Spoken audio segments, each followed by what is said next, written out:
China's two sessions in 2026 announced that China's annual GDP growth target has been adjusted to a range of 4.5% to 5%.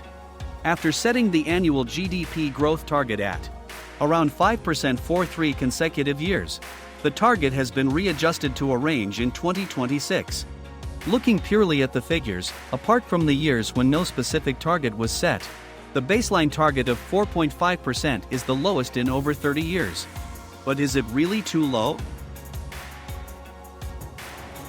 Developed economies typically enter a phase of slow growth, which is 1% to 3%. Once their aggregates becomes very large, China's target of around 5% remains among the highest in the world's major economies. The added value in 2026 compared to 2025 can still exceed the GDP of Switzerland and Poland. This is a powerful illustration of the incremental perspective. In economics, when the aggregate reaches a critical mass, the focus shifts from growth rate to increment quality. For example, if China maintains a 4.5% to 5% growth rate, that annual economic increment is roughly equivalent to the GDP of a medium-sized developed nation.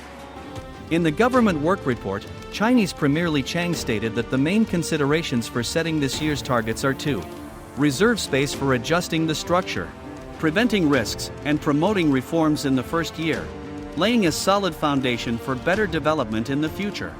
Among these, the economic growth target aligns with the long-range objectives through 2035 and is broadly consistent with China's long-term economic growth potential. The conditions are favorable for achieving this goal.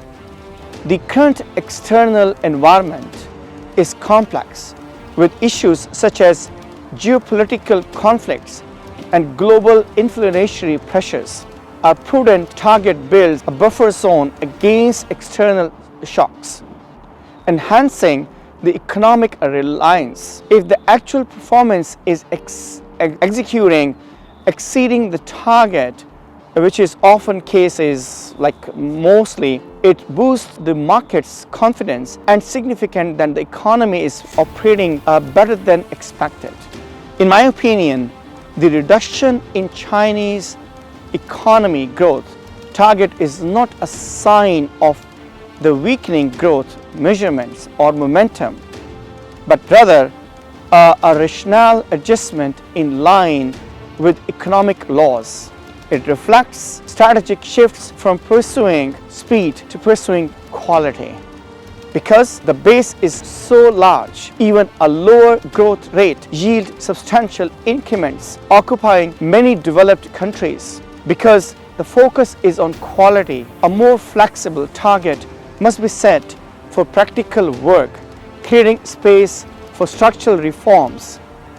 This approach is designed to achieve a higher level of sustainable and healthy development over the long term.